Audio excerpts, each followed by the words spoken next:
seorang Denny yang sudah belajar, jadi S2 ya di sana ya? Saya waktu itu tuh apa? Semacam short course itu ya? Betul. Ya. Itu apa yang kira-kira ini menjadi energi, fondasi untuk seorang Denny Iskandar mau bikin apa? Sejauh ini Mbak Rosi, kita karena memang sudah belajar ya, kita juga saat ketika pulang di Indonesia ini sudah bergerak. Salah satunya momentum kunjungan Paus kemarin yang hari ini terjadi ya. Jauh sebelum kunjungan Paus, H-2 bulan, kita memang sudah melakukan gerakan. Kebetulan saya hari ini bersama teman-teman UIN Jakarta, bersama juga dengan teman-teman saya di Katolik, di Kristen, itu membuat satu wadah namanya Lapan Nusantara Center. Nah, memang ini lembaga kita set up ya dalam rangka menerjemahkan apa yang saya pelajari baik di Vatikan, di Roma itu maupun di UIN tentang persaudaraan manusia segala macam. Pada momentum kunjungan Paus ini, waktu itu kita sudah mengadakan diskusi publik. Kita juga mendatangi banyak tokoh agama, termasuk aliran kepercayaan seperti itu. Karena memang kita mengapresiasi sekali kunjungan Paus ini, ada dialog. Saya justru hormat dan mengacungkan jempol ke Paus itu bukan bisa di GBK bagi saya. Itu bagi saya itu jadi kunjungan Paus ini, Mbak. Ini ada kunjungan keagamaan, kenegaraan. Tapi yang terpenting bagi saya dari kunjungan Paus ini adalah dialog di Istiqlal. Iya. Dan berjalan di lorong toleransi, terowongan toleransi. Jadi Paus itu benar tadi tidak mengedepankan untuk ngobrol dengan pejabat, tapi dengan tokoh-tokoh agama. Karena Paus sadar bahwa yang bisa menjaga tatanan dunia itu ya pemeluk agama begitu. Seperti itu. Makanya kunjungan di Indonesia ini bagus saya kira. Apalagi tempatnya di Istiqlal, itu bukan di katedral, di Istiqlal itu. Iya, paling bagus ya.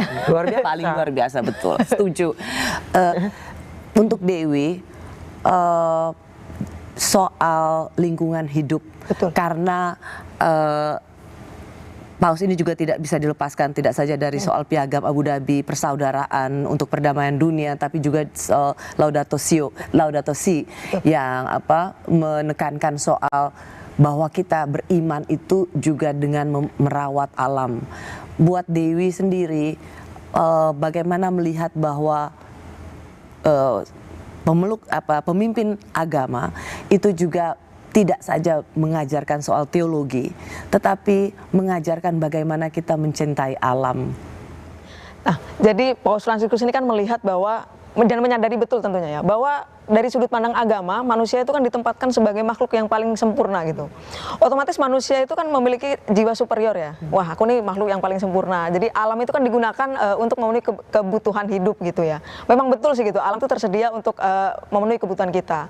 Namun melalui ensiklik Laudato Si itu tahun 2015 kalau tidak salah, setelah Paus dilantik 2 tahun setelahnya kan keluar ensiklik itu, di paragraf ketiga kalau saya tidak keliru, Paus itu menegaskan, mengajak kepada seluruh umat Katolik dan semua manusia yang berkehendak baik untuk melakukan pertobatan ekologis.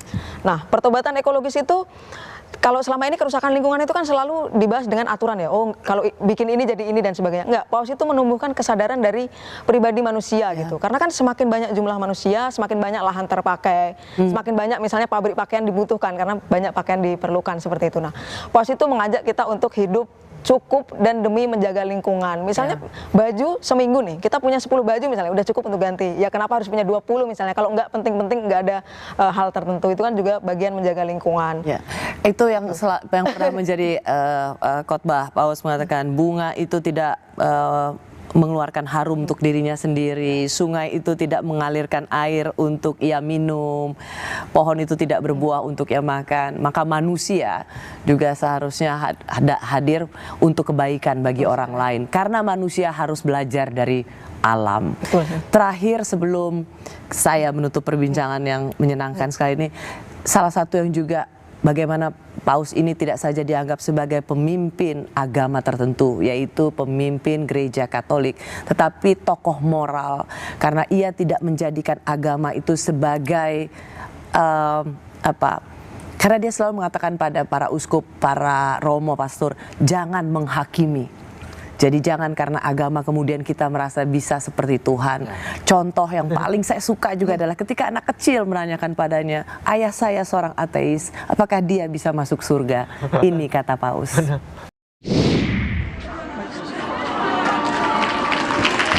Vieni da me, Emanuele. Vieni da me e dimmi all'orecchio. Dimmilo all'orecchio. Vieni da me. Vieni.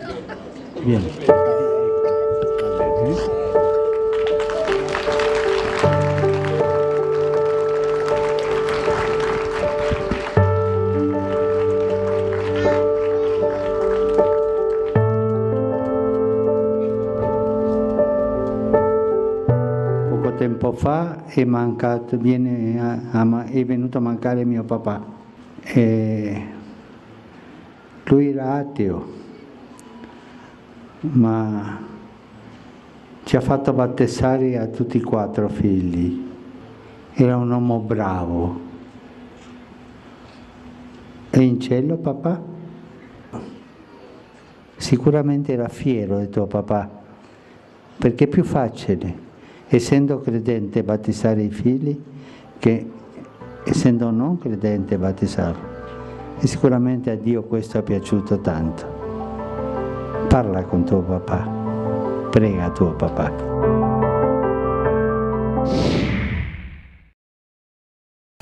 Saya selalu nonton ini dan setiap kali nonton ini pasti saya berkaca-kaca. Bahkan seorang pemimpin agama tidak merasa bahwa dialah pemilik sah atau penentu siapa yang bisa masuk surga atau tidak masuk surga. Denny, Dewi, terima kasih. Semoga Denny dan Dewi juga bisa menjadi pelopor perdamaian di Indonesia. Terima kasih Mbak Rosi. Terima kasih ya Den, terima kasih ya Dewi. Mbak Rosi. Terima kasih bagi Anda yang sudah menyaksikan Rosi. Saya ingin mengatakan bahwa kehadiran Paus di Indonesia itu menjadi simbol bahwa kesederhanaan adalah bagian dari keteladanan. Tetapi kesederhanaan itu tidak saja hanya di bibir, tetapi juga dalam tindakan dan perbuatan yang konsisten. Paus Fransiskus berdiri untuk mereka yang selama ini terbungkam dan kaum papa. Dari Paus kita diingatkan untuk selalu menjadi manusia yang berguna.